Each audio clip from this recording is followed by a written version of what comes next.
Inclusive, eu quero também contar para vocês e trazer uma outra camada dessa história que envolve a União Europeia, que sinalizou pela primeira vez a legitimidade das atas publicadas pela oposição que demonstram a vitória de Edmundo Gonçalves. Esse comunicado foi feito hoje. O chefe da diplomacia da União Europeia, que é o Josep Borrell, insistiu que as autoridades venezuelanas sejam transparentes sobre o resultado das eleições de 28 de julho. Como eu mencionei para vocês, a União Europeia não reconhece a vitória de Edmundo Gonçalves. Só que ela sinaliza que Maduro pode ter sido derrotado.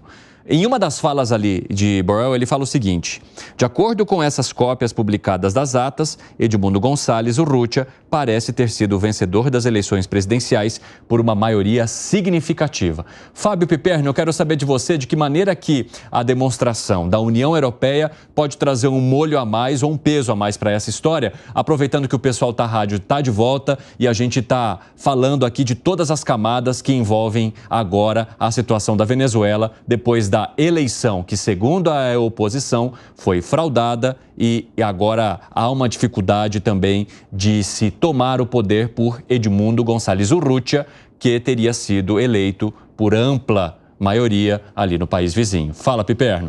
Ele toma uma posição que eu acho que, para consumo interno, ela pode reforçar o discurso da oposição no sentido de tentar conquistar fatias das Forças Armadas, que é o que está em jogo agora.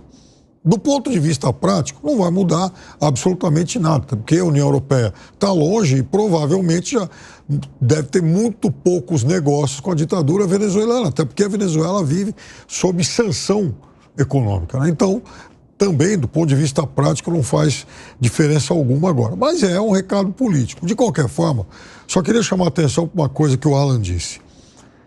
O Brasil, ele enumerou uma série de problemas que o relacionamento com a Venezuela pode causar ao Brasil. Agora, Alan, se o Brasil romper relações com a Venezuela, tudo isso aí que você apontou piora. Tudo isso. Porque, veja, o que seria... Hoje é muito improvável que a Venezuela pague alguma dívida ao Brasil. Se romper relações, o pouco provável vai virar algo utópico, impossível. Aí que ela não vai pagar mesmo. Outra coisa, em relação aos refugiados, as pessoas, que é o que mais interessa nessa altura. Se o Brasil rompe relações, aí que todo mundo tenta fugir mesmo para cá. Porque pelo menos agora você consegue de alguma forma administrar um pouco melhor isso. Mas se romper relações, Brasil e Colômbia, aliás, porque a Colômbia sofre com isso, com esse êxodo, mais do que o Brasil, inclusive, né? Enfim, a Colômbia tem fronteiras imensas lá com a Venezuela, são países que falam o mesmo idioma. Então, historicamente, a Colômbia é o destino de muitos venezuelanos, de milhares, aliás. Então, é pior, seria muito pior, mas é o que também, aí eu concordo com o Celso Amorim. Uma coisa é romper com o governo, outra coisa com o país. Fala, Gani. Eu concordo, eu acho que você trouxe bons pontos para reflexão, Piperno.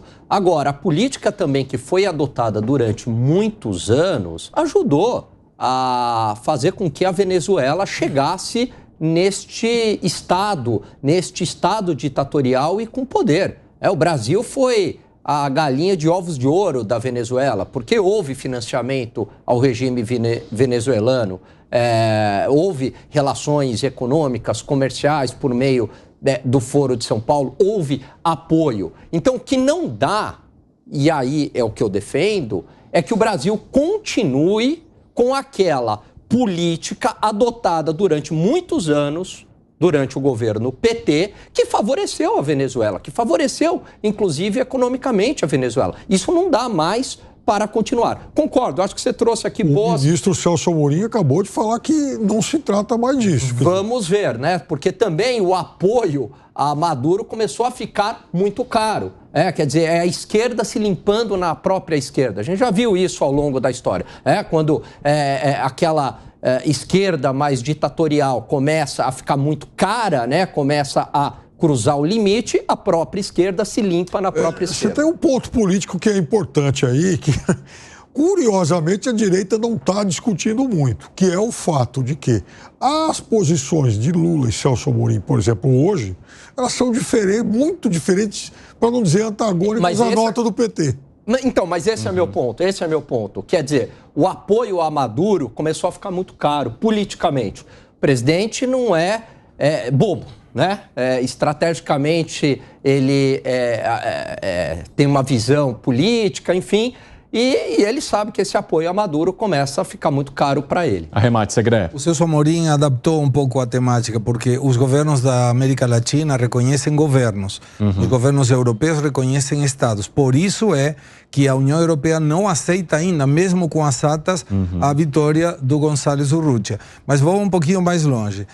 Isso que menciona Piperno sobre agora temos a chance de pagar, passaram 1 ano e 8 meses, Piperno, não saiu 1 centavo da Venezuela. E por que vamos acreditar que a partir de agora, então, eles vão pagar? Não vão pagar absolutamente nada. E por último, eu estive, ninguém me contou, eu estive na reunião de Fora de São Paulo 2023 em Brasília. Era camarada aqui, camarada de lá, camarada aqui, e era a Universidade Interamericana da Comunicação da Venezuela, em que tem pessoas do MST trabalhando para o governo Maduro e pessoas do Maduro trabalhando no MST que controlam os que a gente fala. Então, estamos passando muito pano, me parece. Vamos aí a ver como termina isso aqui. Vamos ver.